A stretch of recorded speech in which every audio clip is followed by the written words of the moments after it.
Hi friends, welcome back to my new vlog. ನಾವು ಮಕ್ಕನ ಮಗಳು, ನಮ್ಮ ಅಕ್ಕನ ಮಗ ಪ್ರಶಾಂತು, ಕವನ ಮತ್ತು ನನ್ನ ಮಗ ಶ್ರೇಯಸ್, 3 ಜನನು ಅಂದರೆ 3 ಜನ ಮಕ್ಕಳ ಜೊತೆ ನಾನು ಬಂಡಿ ಮಹಾಕಾಳಿ ದೇವಸ್ಥಾನಕ್ಕೆ ಇದೇ ಮೊದಲು ಬಾರಿ ಹೋಗ್ತಾ ಇರೋದು. ನಾನು ಬೆಂಗಳೂರಲ್ಲೇ ಹುಟ್ಟಿ ಬೆಳೆದಿರೋದ್ರಿಂದ ಒಂದ್ಸಲಿನೂ ಮಹಾಕಾಳಿ ಟೆಂಪಲ್ಗೆ ಹೋಗಿರಲಿಲ್ಲ.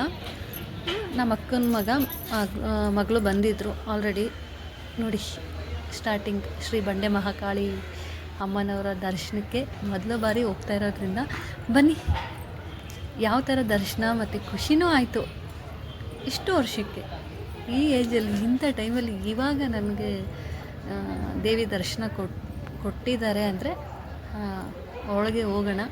ಶ್ರೀ ಬಂಡಿ ಮಹಾಕಾಳಿ ದೇವಸ್ಥಾನಕ್ಕೆ ಆಲ್ಮೋಸ್ಟ್ ಬೆಂಗಳೂರಲ್ಲೇ ಇರೋದ್ರಿಂದ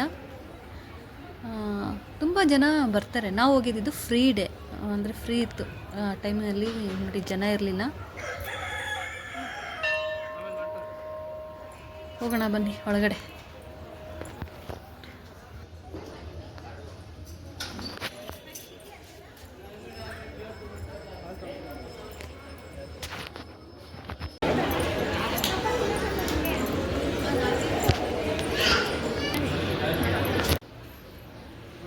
ಹಾಗೆ ಬರ್ತಾ ಇಲ್ಲೇ ಮುಂದೆ ಹಾಗೆ ನೋಡಿ, ಪೂಜೆ ಸಾಮಾನಿಗೆಲ್ಲ ರೆಡಿ ಮಾಡಿ ಇಟ್ಟಿರ್ತಾರೆ.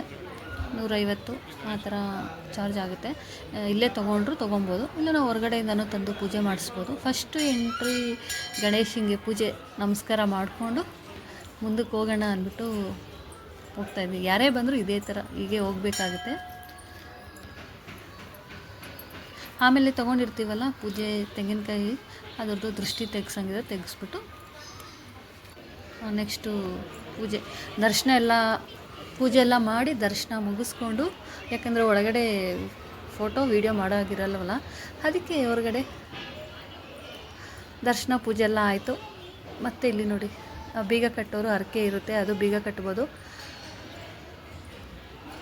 ದರ್ಶನ ಮಾಡ್ಕೊಂಡು ಪ್ರಸಾದ ತಗೊಂಡು ಇಲ್ಲಿ ಬಂದು ಕುತ್ಕೊಂಡು ತಿಂತಾಯಿದ್ದೀವಿ. ಸಂಜೆ 4:30 ಹತ್ತತ್ರ ಆಗಿತ್ತು ಟೈಮು.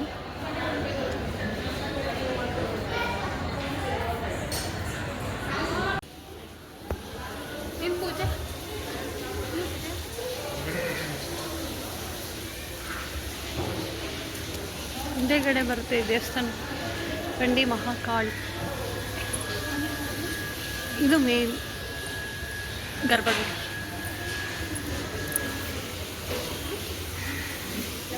ಕಾಟೇರಮ್ಮ ದೇವಸ್ಥಾನ.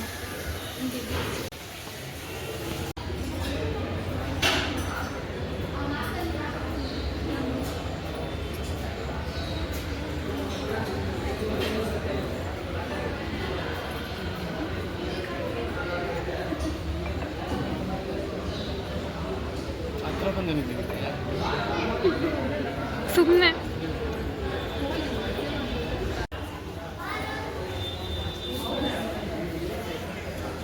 ಅಲ್ಲಿ ಮತ್ತೊಂದು ವಿಶೇಷ ಜಾಗ ಅಂದರೆ ಇಲ್ಲಿ ದೇವಸ್ಥಾನ ಎದುರುಗಡೆನೇ ಪಾದ ಇರುತ್ತೆ.